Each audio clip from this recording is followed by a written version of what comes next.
The word healthy to everyone is a great word. Everyone wants to be healthy, but for me, when someone says that I look healthy, it makes me want to spiral. The best-selling author and host. The #1 health and wellness podcast. On Purpose with Shetty. You said you actually ran away from home when you were 17. Yes. What made you do that? Like, what did it take for that to happen? So I feel like I've always had like this big ambition and this big dream in my head of what I want to do as a career, you know? I always dreamt about being in California. I dreamt about being a singer, you know, a huge artist.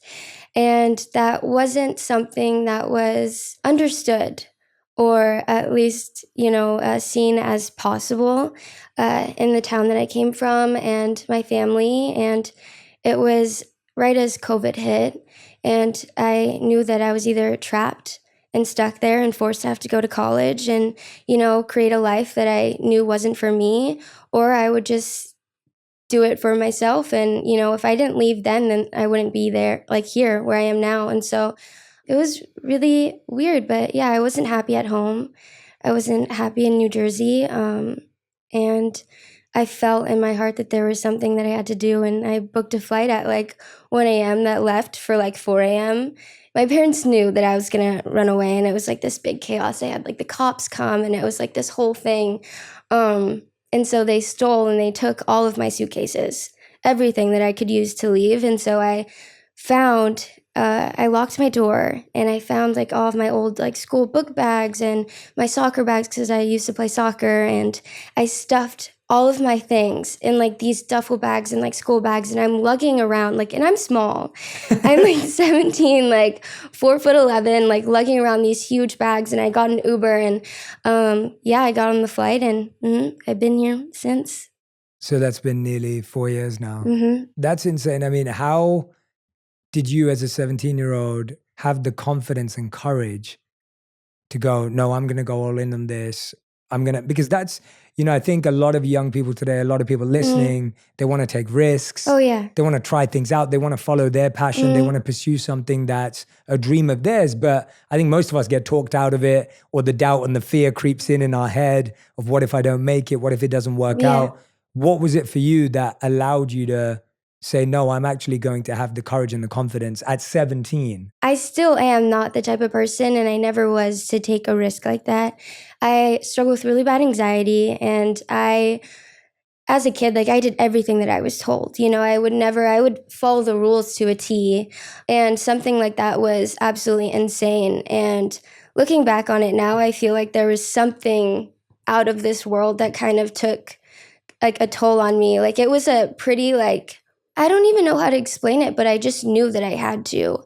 And I was scared. I was terrified. I remember I had, there's no nonstop from Philly to LA at that time. And so I stopped somewhere. And on like my connecting flight, I was freaking out, like having a panic attack. But yeah, I just kept going. But it was something that was very like unlike me. And so I feel like, I don't know if it's like my higher power or anything like that. And I just knew that that was something that I had to do, you know. How did you have the money? Like, thank God. So before I was in LA, I actually, this is like such a weird story, but I started off on social media. I feel like a lot of people know me as a social media person, even though that wasn't something that I intended to be. I have social anxiety, so I feel like me being a social media star isn't something that's, you know, fits the most with me and something that I would ever want to do. But when social media like Instagram and TikTok became popular apps when I was young, I never wanted to go on it. And I remember being in high school, like during lunch, and a bunch of my friends had it, and they made me make an account and post a video. And I made one video, and I happened to accumulate a bunch of followers off of that without me even, you know, trying to be an influencer. I was just being a random teenage girl posting as if any other girl would on social media. And I gained a lot of followers for that. And it was really cool. And it was awesome. And I had no money. No one in my family had money to just buy a flight whenever they wanted, let alone live in California or be able to get into like a music studio, you know? And so I honestly think I was truly blessed with that opportunity, because I wouldn't still be able to leave and do what I've always wanted to do and like sing if I couldn't have the money first. And even the audience, it allowed me to, you know, go to LA and to get in a studio. And by the time I even had my first song out, people already knew who I was. So That's incredible. That's incredible. What was your, going backward, if you could think of a couple of memories from your childhood that you feel made you really find it to be so tough, or your teenage life to be so challenging, what were those memories for you that you think spurred this desire to leave and build your own life and create and kind of follow that higher power, as you said? What were those things that happened to you specifically that you think were dark and hellish in that sense? growing up, it was very hard for me to have friends. I struggled a lot in school and with people my age. You know, I was someone that was never really fit in, someone no one really understood, left out of a lot of things, bullied to an extent. And I feel like that also drove me to want to become better. And I believed my entire life just being a good person, that will pay off. I feel like luckily it did. But even, you know, my home life wasn't the best. And seeing my parents struggle with, you know, financially and within themselves and with each other, I feel like that really drove me to want to have a better life than what anyone in my family had. But it was really hard growing up, and I'm at a place now where I love my parents so much, which came, you know, after a lot of healing.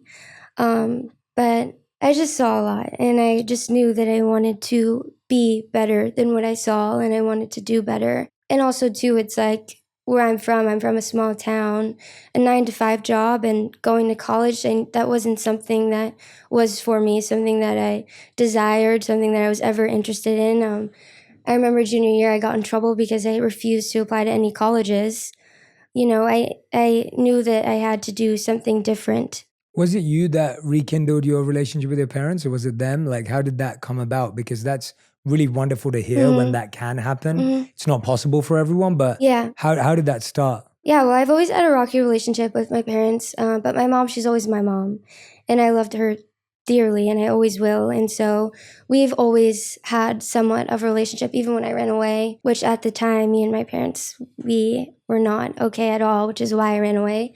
But yeah, I started doing hypnotherapy maybe a little over a year ago, if not a year ago. And that has been the one thing that has truly been life-changing, and changed who I am as a person. Because the whole idea of it is that it reaches down in your subconscious, and that's where all of your trauma is stored, you know, even things that you don't remember. And we worked through everything that has affected me to this day that I couldn't even tell you, you know, that we were able to bring out. And because of that, I've been able to talk to my dad that I didn't for years and haven't since I ran away. I recently just visited them and went home for the first time last week for the 4th of July. I saw my little brother that I haven't even met yet because he was born a year ago. It's been really good. I feel like because of how I grew up and because of my childhood, I've been very independent, and I've been that type of person that was like, I'm going to do everything myself and I don't need anyone. I never needed anyone. But, you know, coming out here by myself at 17, being in this industry and having to do a lot, which does put a toll on you mentally and physically, and also seeing people that are doing the same thing as me around my age, having a family with them. At a certain point, I kind of realized how much family is important, no matter what, you know, no matter how bad things have gotten in the past, family's still family. And I've kind of prioritized that recently. And I mean, I wouldn't be able to do it with therapy, but it's been really nice to have a relationship that I now have that I probably never had with them my entire life. That's beautiful. Thank you for sharing that. And it's so wonderful to hear that you've been able to reconnect in that way. What do you think's been the hardest thing about coming out here on your own, figuring it out? Like, what's been the biggest challenge with Hollywood, the music industry, this industry, as you mentioned? Like, what's been the most difficult obstacle that you think you've had to face? I think loneliness. It's so weird how I would assume that some people, that see me and see all that I've accomplished and all of the people that listen to my music and follow me, they would think that that's something that I wouldn't struggle with, but it kind of makes me feel lonelier in a way. When I go on tour, per se, and I perform in front of thousands of people, and I get off stage and I go back into a hotel room by myself, there's not a single thing that could explain how empty and lonely that feels, being in front of so many people that love you and that you're connecting with through music, and then just going back to have absolutely no one, no one to talk to about it. Yeah, it's sad, and I deal with things daily, all the time, and sometimes I don't have the people that I can just, call, like my mom. I can't just have my mom that comes here and she can like tell me everything's going to be okay. And it does get scary, and I feel like I've always been very mature for my age, but since being here, I've matured a lot, having to deal with certain things in the industry. But still, at the same time, I feel like I'm still a kid at heart. I just am only about to turn 21, which is crazy to think about. But I don't know. I feel like loneliness is something that I struggle with. And it's very hard, especially in LA and Hollywood and in the industry, to find the right people that you can really trust and count on. I feel like I'm even lucky enough to say that I found like probably four, the entire time I've been here. But you never know what people's intentions are, and not everyone has the same heart as you, which I feel like I struggle with as well. Yeah, it's so interesting how artists, I feel, for years have struggled with being on the road alone. And this year I got a glimpse for my first time because I just went on a world tour. Yeah. I'd never done it before. I'm obviously a lot older than you. And I was traveling from February 1st till up until about 2-3 weeks ago when I got home. And that was the longest I've ever been on the road. And I just sat there and just thought about all my clients or friends that I have who are musicians and people that I work with. And I was just sitting there thinking about how hard this would be if I started doing this when I was 15 or 16 or 17 or 20.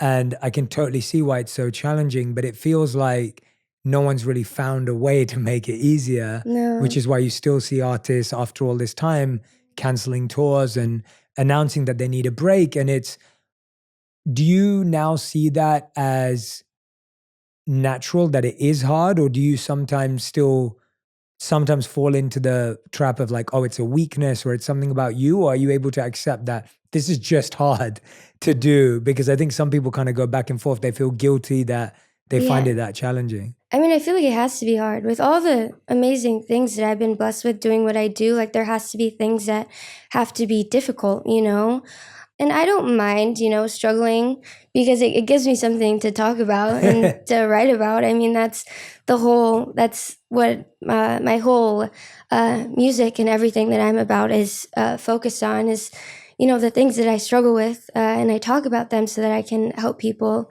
In a way, it's hard, but I feel like I'd rather deal with this, and the struggles that come with this than, having to do something that I don't love and, be unhappy with my life. I think that's a great mindset. That's incredible that you've been able to grasp that idea so young. I think that idea, and I just want to repeat it for everyone who's listening because it's really powerful. You just said that the life you've chosen, it comes with stresses and challenges and issues, but you'd rather choose that life because it connects you to something you love than the other life, which sometimes we think like there's a path that has stress and there's a path that won't have any. And that's just not true. Like both of them have it. Whether you follow your dreams or you don't follow your dreams, there'll be stress on both parts. And it's about choosing which one you'd rather have. So it's incredible that you've grasped that idea. I know that you struggled with anorexia in the past and then you had a relapse during your tour as well. And I can't imagine just how challenging that is during a tour to have that experience again. Can you walk us through your relationship with it and how you've been able to try and navigate it and still continue to pour out into your music and connect with your fans and, show up today to talk about your experience? It's not easy to do that. How have you done that? I talk a lot about mental health because that's been something that I've struggled with since I was 6, and my entire life I've never really known or had a figure that has made me feel like I'm understood and not alone when it comes to things like that. And I feel like, fortunately, now it's not as taboo as it's always been. But I feel like for the past almost 2 years now, anorexia has been one of my biggest mental health struggles. And I have made a song about it before, but I made that song when I was recovered at the time, so I wasn't dealing with it as hard.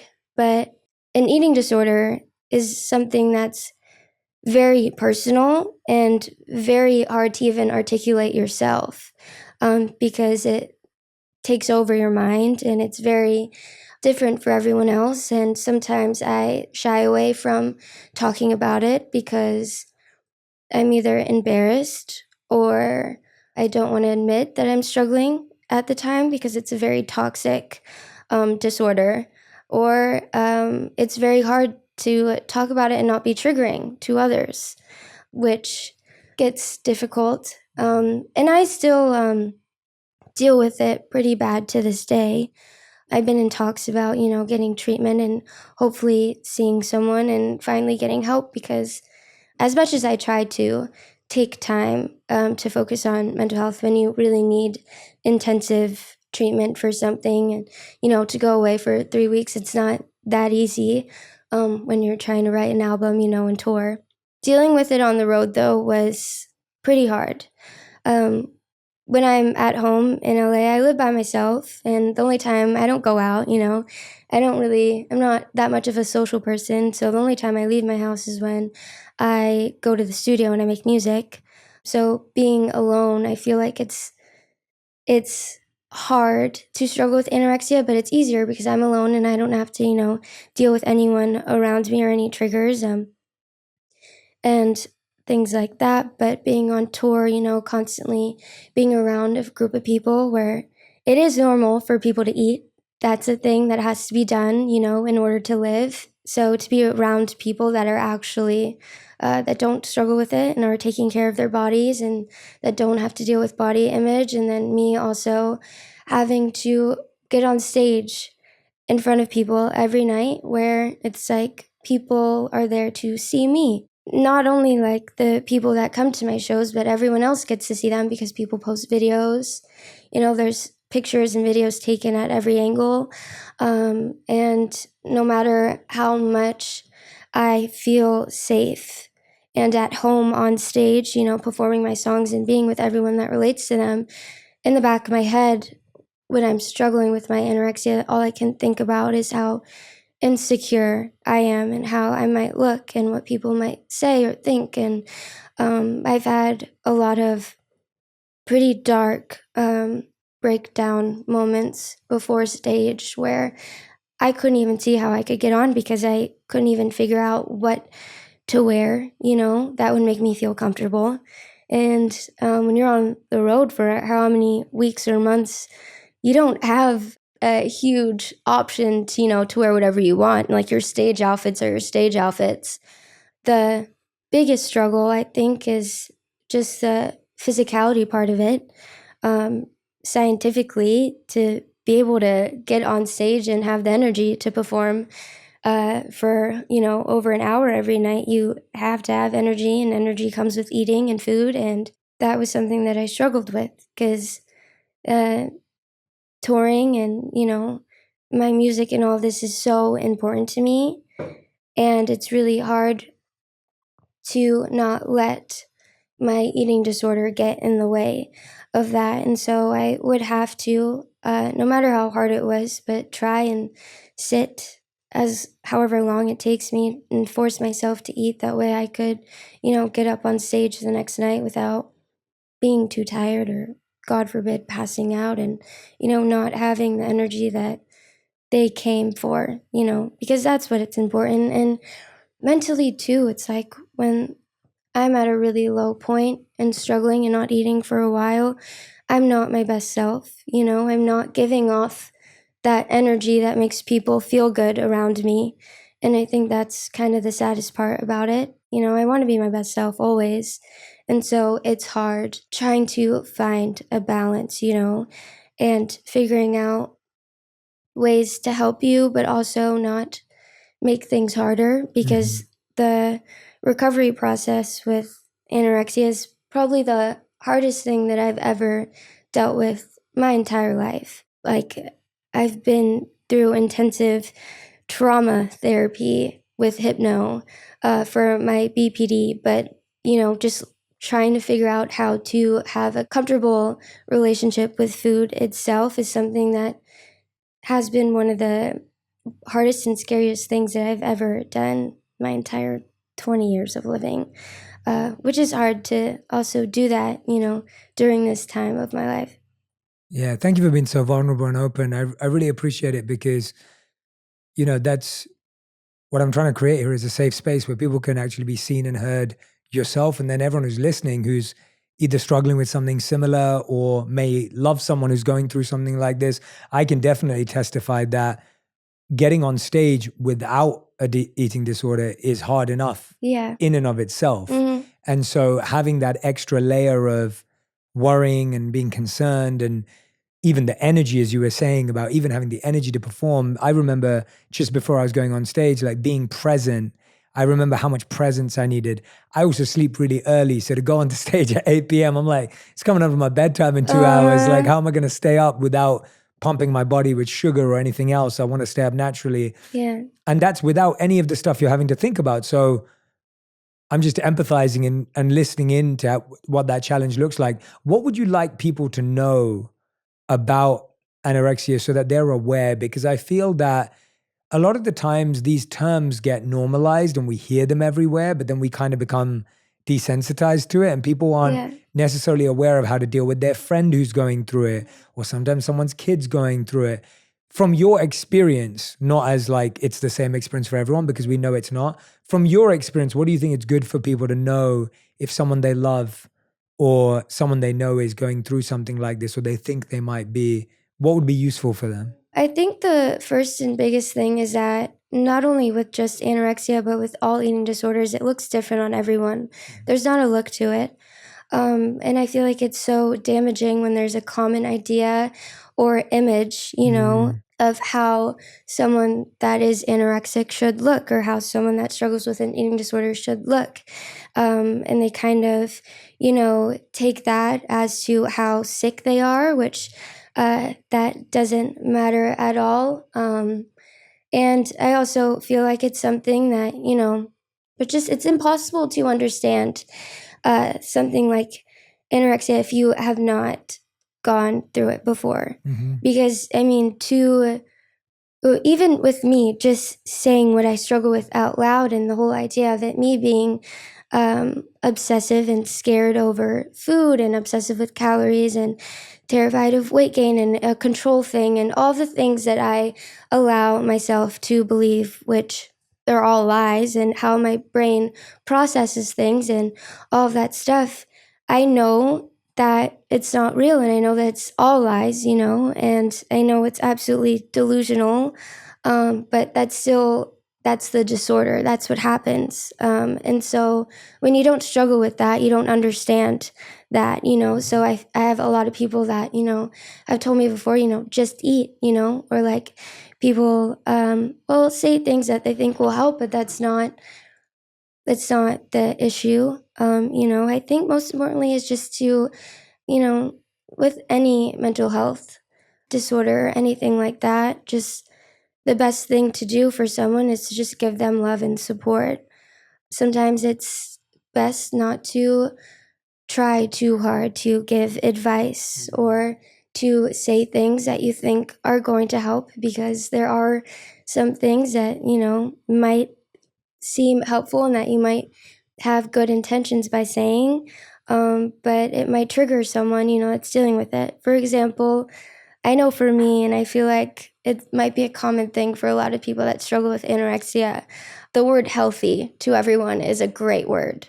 It's a positive word. Everyone wants to be healthy. But for me, when someone says that I look healthy, it makes me want to spiral, you know? It makes me go crazy because that's not a word that, you know, healthy to me. I associate with something that, you know, is not the best, because unfortunately in my brain, being called sick is something that, in a terrible and ugly way, is something that comforts me more than the word healthy.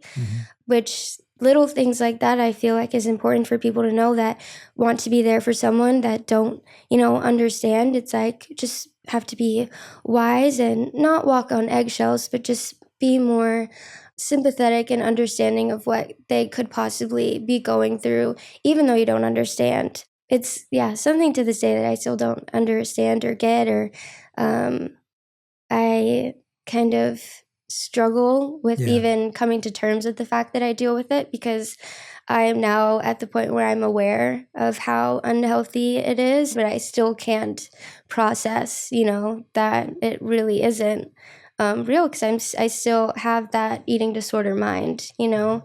But yeah, I think just being supportive and loving and dealing with it with grace and patience. I feel like that's a big thing. Everyone wants who they love to be better and the best that they can be and healthy and to get help when they need it. But I think sometimes people forget the fact that getting help and recovery is something that's very linear. I'm not linear. It's a long process, you know, and it takes time. And something like this, I mean, I've been rushed into recovery before, which led me into a pretty terrible relapse, you know. It takes time, so you just have to be patient with people that are struggling and just give them as much love as you can. I feel like love goes a long way. Yeah. Well, I think for what it's worth, your awareness and how eloquent you are in explaining at least what you're experiencing is really admirable. Thank you. Honestly, like just hearing you talk about it and reflect on it, your awareness is so high, which is an incredible step in your journey. And I think the advice you gave or the insight you gave is really useful, because I think when we love someone, we think we have to solve their problems, and we think we have to say the perfect thing, and we think we can fix it. And you're so right that actually what we need to do is be patient and supportive and loving and kind and just be there. Yeah. And we don't have to say the perfect thing, and we don't have to have the perfect advice, because we don't know what it feels like. Yeah. And I think that that's really useful for people to hear, because we think we're useless if we can't fix someone's problems when we love them. So And true. that person doesn't think you're useless. That person actually prefers if they just know you're there 100%. and you don't have to have the solution. One thing I loved when our teams first started talking about us sitting down was your 8 stages of a breakup, your new music. And I wrote a book called 8 Rules of Love Oh, I this love year. that. And so when that came up, I was like, I wrote a book about love this year, which is why I was on tour. And you've written music, you know, and I know on TikTok, I've been watching your videos of each stage and each part. And I find that, you know, you've had 2 public breakups. It's never easy. Could you walk us through what you find is different between a public breakup and a private breakup? Because I almost feel like we don't really grasp that again until you've lived it. Oh, And I'm yeah. guessing you had breakups previously that were not public, potentially. What are the differences? Like, what do you notice? Breakups in general are just absolutely worst. the worst. Yeah, hard. Even though I feel like they're very critical experiences that you have to go through in life in order to grow, they suck. But a public breakup, man, just the fact that it's not, you know, just your close relatives and friends that know about you and your relationship. It's probably millions of people that have kept up to date with, you know, your relationship and have been so invested and very like fixated on it. And even when it comes to the media today, anything that happens, even when it's not a breakup, drama is entertainment, you know? People love to talk, people love to speculate. And so dealing with public breakups, I feel like all of the drama that has to come with it, which I feel like is very unnecessary and causes a lot more pain and hurt to the people that are actually going through it, you know, that doesn't help. But it's like, when I'm dealing with the grief of a relationship and losing someone that I loved so dearly, and then also on top of that, having to deal with hundreds of thousands of people talking about it as well, saying things that aren't true, saying things that are hurtful, putting their 2 cents in it, being very insensitive towards the whole thing, not really understanding, because people don't understand that, people in the public eye could possibly be, actually human with actual lives and like emotions when they see whatever, I let them on to see, because I, am like a public figure. I feel like they kind of take that as, oh, that's her life, that's all that they are. But behind closed doors, it's like I deal with it, the depth of life as just as anyone else would. And so a relationship and a breakup for me is just as real as love is for anyone else. And I feel like people forget that. So I feel like that's hard with having to deal with everyone's opinions and comments and all the stuff that comes with that, but as well as nonstop constantly seeing, pictures or videos, like, just anything about me and my past relationship and like all of that stuff. I feel like when, growing up in high school, when I first had my boyfriend and everyone started getting in like relationships, like it was like a rule, like when you break up with someone, like you delete their number, like you unfollow them on Instagram, like you don't look at them, you don't talk to them, like you don't hang out with them, like it's like a out of sight, out of mind type thing. It helps you you need that period where it's like they're gone, and you get over them easier. Well, like it's impossible for me. It's everywhere. And so I feel like that's hard, that constantly being brought up. I mean, how could you expect anyone to properly move on and get over a relationship that was so deep and intense when it's constantly talked about, constantly brought up in my life? It's hard, not to mention I have a song with one of my exes, which is, it's so different. It's so different. And I feel like regular breakup through having to deal with a breakup with the public is always going to be hard. And, they're both hard, but I feel like having the media involved is 100% a lot more difficult. Yeah. How did you come up with the 8 stages of a breakup? Oh my God, this is so funny. But I was listening to, so a lot of the times I'm very intentional, and I'm very thought out when it comes to every little thing that I do, especially with music. But this this whole 8 stages of a heartbreak breakup thing actually came after it was done. I was listening from top to bottom through my entire EP after it was mixed and mastered, and I was kind of like, you know what? This is kind of like going through like all 8 stages of a breakup, because I was like, instead of the 7 stages of grief, like this is like 8 stages, because there's 8 songs of a breakup and like the grief of a relationship. And I was with my team, they were like, whoa, it's kind of cool. And I was like, yeah. And so it all makes sense. Sometimes I plan things out before, sometimes things just magically fall into place and make sense after. But yeah. I love it. I love it.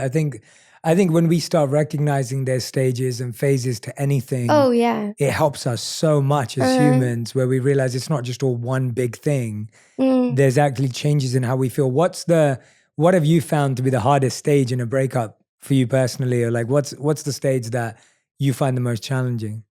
I feel like they're all really hard, but I feel like the one, I think that I called this one the desperate stage. And I just made a video about it because I have this song called Motel Whore.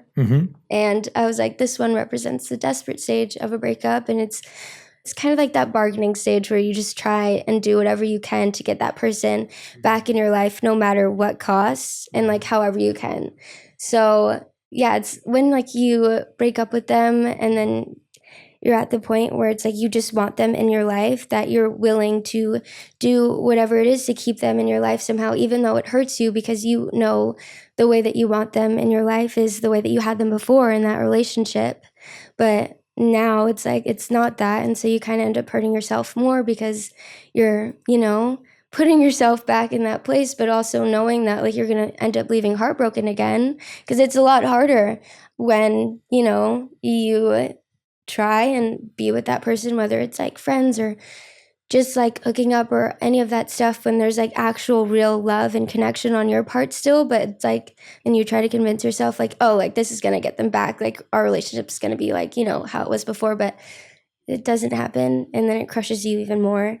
I feel like that's the hardest stage, when you just become very desperate for any ounce of attention that you can get from that person, because it ends up breaking your heart even more. You know, you could skip that stage and, you know, fully like lead on the path of healing the way that you should, but I feel like that's like the one stage where we kind of like trip up the stairs and we're like, oh God, yeah, we made it harder for ourselves. Yeah, that's well said. I couldn't agree more. That really resonates, because I think we're living in that dream of like what it could have been and what it should be, and like they must love me and I'm going to get it back and I'm going to win them over. And I mean, we waste so much time in that. What do you think is like the longest stage? What stage do you think and you spend the most time in when you break up with someone, where you just like so much energy gets sucked out in being lost at a stage? Trying to recover from the codependency part. Because I mean, when you're in a relationship, I know I get so codependent on someone, you know, that's the person that you have always, you know, there's something that you go through, like you have that one person that you can talk to, cry to, they're always there for you. They become your comfort, you know, that's your safe place. And then when the relationship's over, it's like you don't have that, you're left on your own. I feel like that was the longest stage for me to get over, because I was so used to being so codependent on someone, and, you know, having that comfort when it's all gone. Every time that I dealt with something that was hard for me, every time that I got upset, every time I felt alone, I couldn't help but want and like crave that person, because I was used to having them during those times. And trying to escape from the codependency and learning how to love yourself and enjoy your own company, and even just like coming to terms with the fact that like you can be that person for yourself, you know, and that you don't need anyone. I feel like that's the longest process, 100%. You're so right. What helped you personally in both those stages? So let's go back to the first stage, that stage of like, I'm desperate, I'll do anything to get them back. Like, you know, you said that was the hardest stage. Like, what helped you in your life break through that stage? Because you're so right, it is the hardest, because it's the one where we have the most hope, but it's false hope. And it's the one where we also are living the most in dreamland in our minds. So it's so hard when that picture crumbles. Yeah. What have you done? What's really worked for you? I think therapy was a big thing for me. And there was a moment where during that time where I fully took the step to almost fully isolate myself, where I was only focused on myself and my healing and my music and things that made me happy. And I spent that time really trying to figure out, you know, who I am as a person and the things that I love and the things that help me. And so it kind of like, you know, that like point of relationship where like you start to like understand and like know that like person that you're with, you know, and you get closer with them.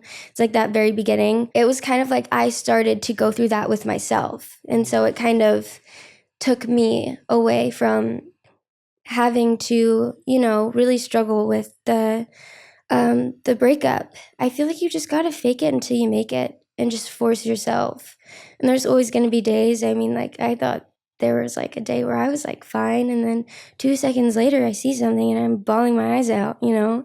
And even like randomly, like, you know, months later, I'm fully moved on, but I'll still get sad over things, because like love is such a strong feeling that never goes away, no matter like what happens or how things ended, and, you know, any of that. Like if you ever had true love for that person, you're always going to love them. It was always hard, but I think the second that I really started to prioritize myself and to really just like focus on myself and fixate on that rather than how much I miss that person, it helped. That's really, I hope that's going to help people. I hope it sits with people, because you're right. It's just almost like you got to push through sometimes. It's not going to be easy. It's not going to make sense. But when you're in that longest phase and it's just getting drawn out, how do you even keep hope? And how do you even keep faith that I can have love again and that I do deserve to be loved? Because I think in that longest phase is where a lot of people get so broken down that they're like, I'm not lovable. Yeah. I'm not likable. I'm not worthy. I'm not attractive. I'm not smart, whatever it may be that person made me feel. Now it's like, I can't be all of those things, because it's that stage is drawn out so much that it beats up your self-esteem. If that makes sense. No, that was something that I struggled with for the longest time. And I think that the more that you keep yourself in that mindset, the hardest that it's going to be to get out of that. Because yeah, of course. I mean, like when you start kind of like tearing yourself down and thinking about, how difficult it is to find love again, that you won't, because no one's ever going to love you and all of that stuff, and you're worthless and everything that comes with that, it's going to keep you away from doing the proper healing and to actually want to heal. Because if you have that mindset, then it's like, what's the point of healing, and getting better? I realized I got to a point where I was like, yeah, I'm never going to fall in love again, or no one's ever going to love me. And then I got to the point where I was like, you know what? I don't care. I don't care to ever have a relationship. Like, I'm fine. Because every relationship, I mean, there's probably going to be a few trial and error ones until you find the person that you like really end up being with, and so it's no guarantee that the next one that I get in a relationship with is going to be the one, which would, most likely end up in a heartbreak that in that moment I'm like, I cannot afford to go through again. So I don't even care to, be in a relationship or find love again. But then in therapy, I realized that that's not going to change unless you love yourself. I feel like loving yourself is like the biggest thing and like the most important thing. And I feel like everyone kind of neglects that, because it's like, it seems like something that's just not like unnecessary, but we overlook it because like we are, who we are, and we give love to everyone around us because like that's life, but I feel like a lot of the times we forget to look internally. And the only way that you can give things to people is if you already have it within you. And when I realized that even if like I want to be in a relationship and I want someone and I want to be in love, I'm probably not capable to love someone as best as I can, because I can't even love myself, and I don't right now. And so, yeah, I feel like as soon as you just work on that self-love, that's when things start being easier, because then you also get out of that mindset where you're like, you don't really need anyone, and you couldn't be okay with, not having to look, and constantly like think about wanting a relationship or like finding that person to be with, and you can just like spend nights alone without having to cry about it or wish that there was someone with you. But yeah, self-love I feel like is the key. How do you find things, or how have you found things that you love about yourself? Because I think we live in a society that makes us love ourselves because other people love us. So it's like if someone thinks you're attractive, then you think, oh yeah, I'm attractive. This is good. Or if someone thinks you're really smart, then you're like, oh yeah, they think I'm smart, so now I'm smart. Like so much of our self-value weirdly is placed on other people valuing us. How have you found things to really love about yourself? Because I agree with you fully, but how do you go that step further to be like, I really love this about myself, even if no one else sees it? I could never understand the things that I could possibly love about myself until the moment that I thought about my younger self, because that's still me, The second that I started, looking back on the person that I used to be, and, even just like 6-year-old me, I started to think about all the things that she would be so happy and proud of that I've done, today. That's when I started to, find things that I actually could feel, love for myself with, and to feel proud of myself.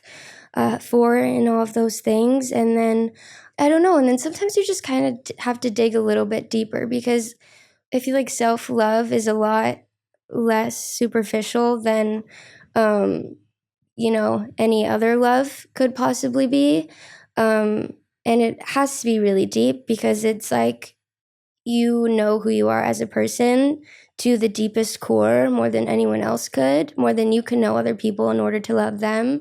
So I feel like that's why it's tricky for us to love like ourselves, because we know the ins and outs of us and the worst parts of us and the ugliest parts. And we're worst critics. So I feel like that's the hardest thing. But yeah, when I thought about it, I'm like, okay, well, I've been able to do the things that I did, which I never thought I was able to. Like, that's something that I should be proud of. The things that I've gone through, that I never thought that I could make it out of, and my strength, like, that's something that I should love myself for, and just have compassion for myself for.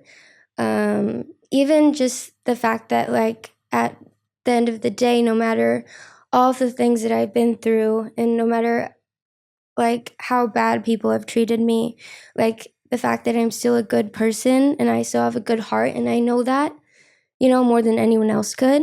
That's the reason why I should love myself. So I feel like it's just like little things, and I feel like it's just very important to just like sit down and really just like analyze yourself, and to, just take time to like understand you, which I feel like is something that I just learned how to do, but it's like, it's really nice. Everyone who's listening, I want you to take a screenshot right now, and I want you to listen to that part that Nessa just said again and again and again. It could even put you to sleep. Like, it's so brilliant, because everything you just said, that literally the last 30 seconds, I promise you, if you just listen to the last 30 seconds again and again and again, the point will become so clear, because what you just said sums up an idea that I really believe in. I believe that self-care comes from comfort, but self-respect comes from discomfort. And you just said that when you look back at all the things you've been through and all the things you survived and all the things you've done, that's what makes you love yourself. And I believe that everyone who's listening or watching today, they've all been through hard things. 100%. Everyone's been through some sort of difficulty in their life. They're still alive. They're still breathing. They've still held on to their good heart. They're still a good person.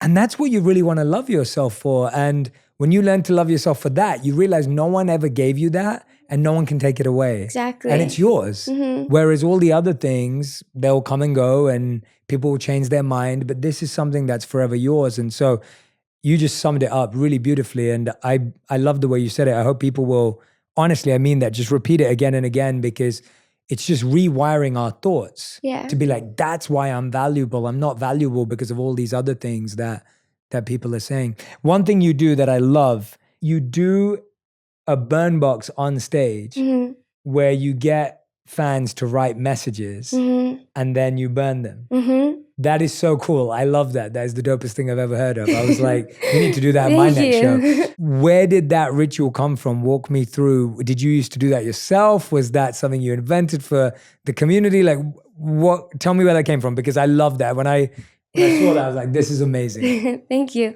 Well, the thing about my music is that it's very deep and meaningful, and I talk a lot about mental health, and I know that a lot of the people that come to my shows are there because they have struggled and they relate deeply to my songs. It's not just, I never want my shows and my tour to just be a show where it's, just me playing, their favorite songs. Like, I want this to be like, not like a therapy session, but like a healing, moment for everyone, like a bonding moment, something that's really real, something that they can walk away from and not only just remember the music, but the feeling that they've gotten from it. And I also wanted to do something that was interactive and helpful and healing the same way. And I thought that doing a burn box could be cool. And it was also kind of the easiest thing that we could, execute for my show, like, at the time. But I mean, like, what better, like, interactive thing to do, like, on stage than to have, a bunch of my fans that are coming to the show and write on a little piece of paper things that they're struggling with, they want to let go of, get off their chest, and just like just not bottle up anymore, and just like get off their chest, write it down anonymously, put it in this burn box, and then watch it being burned on stage. I feel like that there's something so powerful about that. And I'm so glad that we did it, because it was most of their like favorite parts of the entire show, and it's helped a lot of people. And I even I've seen like people in the crowd that cry before while I'm burning it, and it's just like that's what makes my day, and that's what motivates me to even do the show and to like do what I'm doing now, because like that's the reason why I'm doing it. And it's so pure and heartwarming just to see like how something like that, that I thought could be like a little fun, like could actually like affect them like on a deep level. But yeah. Yeah, well, it seems like all your music and all the work you're doing is so healing focused. It seems like you're doing so much self-healing. It seems like the work you want your community to do is healing. I think it's a genius idea to do on stage. I think it's such a beautiful thing to have rituals that communities, your audience can come and do together. And I can only imagine the incredible experience people are having. You said that was the easiest thing you could do at this stage. What's like the craziest thing you want to do that you think would be super healing for everyone? Do you have like a vision for it? You don't have to. I was just wondering if there's something else I've had some like pretty crazy ideas. Let me try and think. I just want to do like a lot. Like I know that there's like certain songs that like I'd love to just like be able to like get certain people from the crowd that really resonate or are struggling with something that has to do with that song, and like bring them up and have a moment with them. I would also love like a point where I ever have like a big enough show where I can like actually have some my fans tell their stories, because I think it's just as important for me to have a voice as it is for them, because I've said this before, it's like I kind of use my music to be the voice for the voiceless. And so when I get to a point where I can do whatever the heck I want on stage, like I want to give them their voice, I want them to have the mic, and I want them to say whatever they feel the need to. But yeah, I don't know. I feel like there's so many like cool things to do, but the burn box is just like so awesome. And it also was like very disappointing for some venues that I couldn't do it in because it was a safety hazard. Yeah. But yeah, and I also love fire. I think fire is fun too. So no, I love the interactive element. Even in my show, we did a ton of interactive stuff. I set people up on first dates on stage. I love it. I had, what else did we do? I locked people into caves for 15 minutes. So they had to spend time alone without their phone. Oh my God. We were doing this all on stage. And I love that interactive element, because I agree with you completely that people need to feel and experience this. It's not just like some idea. And you're right that people really do have a letting go, releasing energy in the room when everyone's doing it together. So 100%. I'm excited to see what you do next. Like that's brilliant. I think combining music and that sort of a healing experience is super unique and really powerful. So I'm excited for you to have bigger audiences, bigger venues, and all of that to come to you, all of that to happen. One thing that comes to mind for me when we're talking about all of this with you is just you've done so much at such a young age. It seems like you're navigating it and doing it in the best way you possibly can, with getting the help and reconnecting with your family, doing therapy. I mean, I'm so happy that you've been supported this young and you've found that support, because I either meet people who've been around in the industry for decades and they've just found support, or I meet people who are young and kind of really gone off on a different path. And there's very few people your age who I think have found that. And that's really incredible to see. What do you think that young artists need in order to be supported in their journey of being a musician, an actor, an actress, or whatever it may be? What do you think would be really useful for them, for people who are aspiring? Because I think everyone from the outside would look at your life and be like, I want that. I want to be that. What do you think they should be aware of in their journey and pursuit that could help them?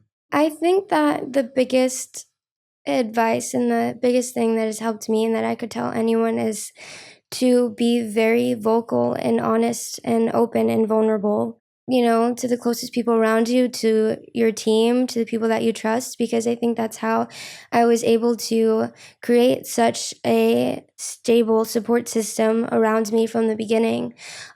Because, everyone knows the type of music that I talk about, and everyone knows that I actually struggle with it as well. And so I feel like that's why it's me being so open and honest about, the things that I struggle with and my needs and the things that I need help with. I think that's helped me be able to continue this because there's other people that are aware and in support of that as well. And I think like even if people don't really struggle with anyone, just being honest in yourself and never losing sight of that. I feel like I've even had moments where I've almost lost myself in this because it's so easy to get influenced and to try and figure out, who's the person that people want you to be and what's the type of music or, anything like that people want from you. But that's not going to do anything but hurt you and your career. And I had like a conversation like not too long ago where it's like, yeah, like my dream and my goal is to be like one of the biggest artists ever. Of course, that's like what I'm doing this for. But I'm never in my entire life going to sit down and release a song that I know is a hit, or to go and write a song that I know is a hit that doesn't feel like me as an artist and isn't something that I relate to, just so that, it'll, give me a step up in the career and maybe like, create this like skyrocket process for me because it is a hit, and it's something that would be good in the industry. I'd rather build whatever I can by being myself because it's more like I'd feel more proud doing that and accomplishing things, just being myself and, saying the things that I want to say and being real. I feel like that means the world to me more than just, being an artist and releasing hits and being a person that, I feel like it's just the easy way out a little bit. But I feel like because of how I started this and how I continue to do all of this is what's going to make me be able to do it for the rest of my life, because I'm not going to get like trapped in this like facade or this crazy headspace. It's like that everyone knows me, who I am, and this music helps me probably just as much as it helps everyone out there. And so I feel very fortunate for that. So yeah, anyone that is inspiring to do this or needs any the advice, I would just say to be themselves. Nessa, that's incredible. Yeah, you're definitely wise beyond your years, and Yeah. I wish you all the best from the bottom of my heart. Like, for everything you just said, I think we need more art in the world that is made from a place of healing in order to help people. It can still be fun and exciting and interactive and entertaining and all of that, but it's made from that deeper place, which I feel like you're definitely trying to channel.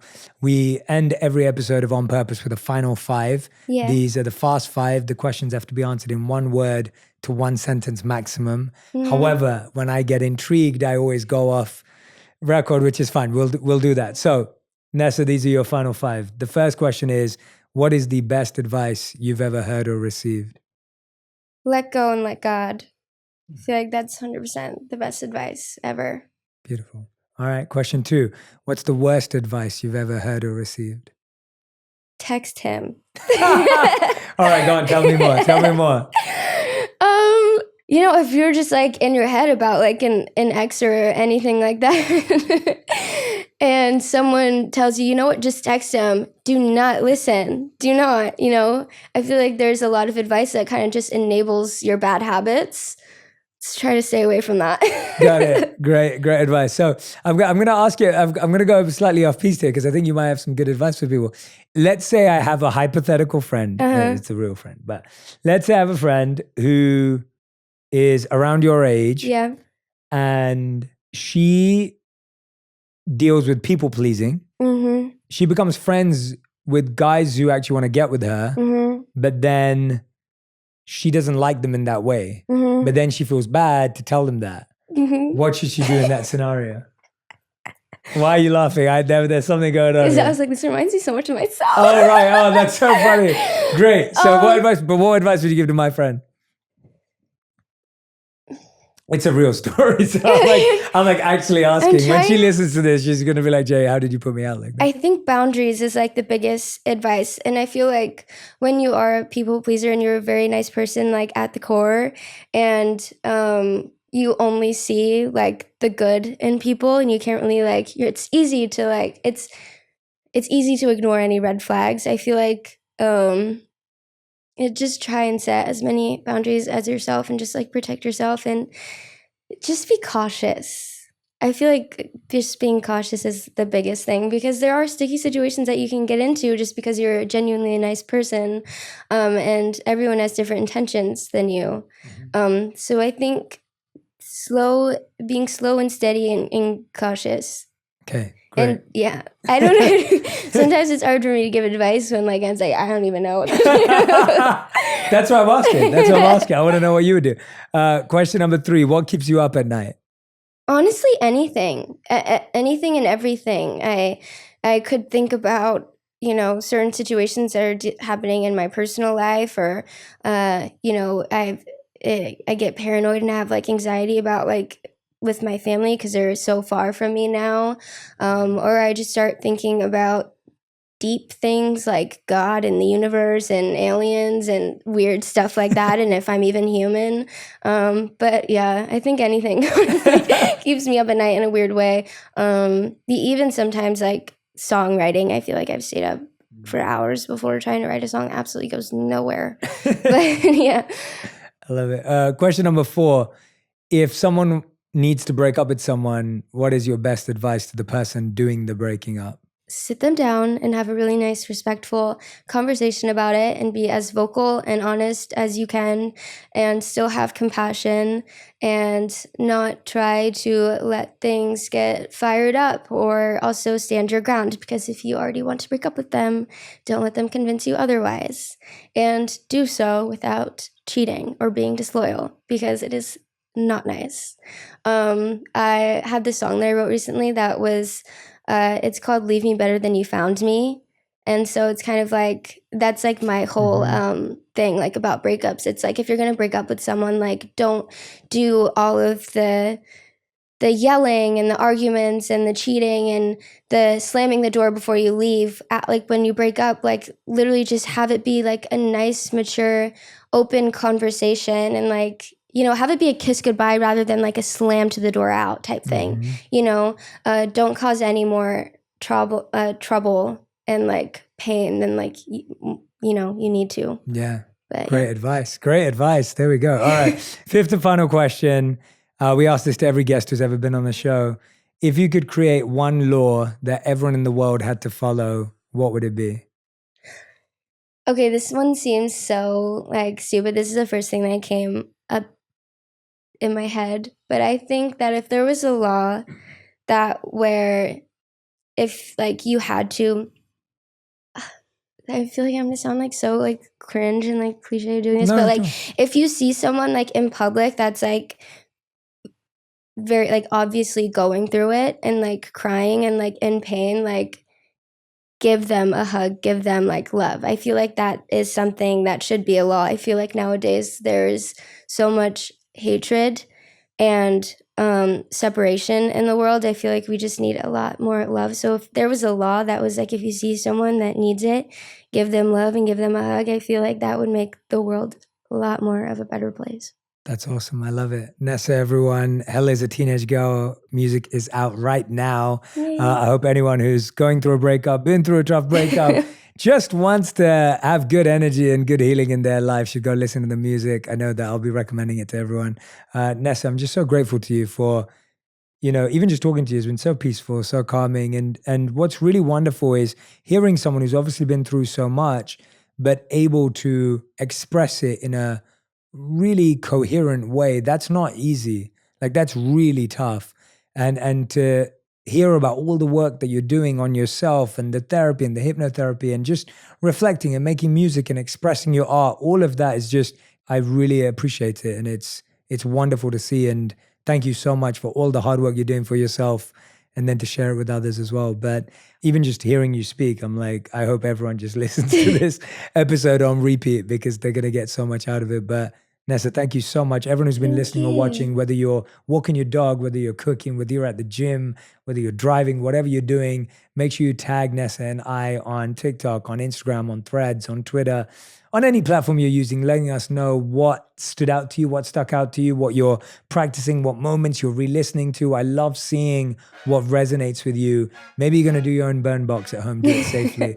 Thank you so much for listening and watching. A huge thanks to Nessa for being here. Thank you. And thank you so much. That was awesome. Thank you. Thank you. If you love this episode, you'll enjoy my conversation with Megan Trainor on breaking generational trauma and how to be confident from the inside out. My therapist told me stand in the mirror naked for 5 minutes. It was already tough for me to love my body, but after the C-section scar with all the stretch marks, now I'm looking at myself like I've been hacked. But day 3 when I did it, I was like, you know what? Her thighs are cute.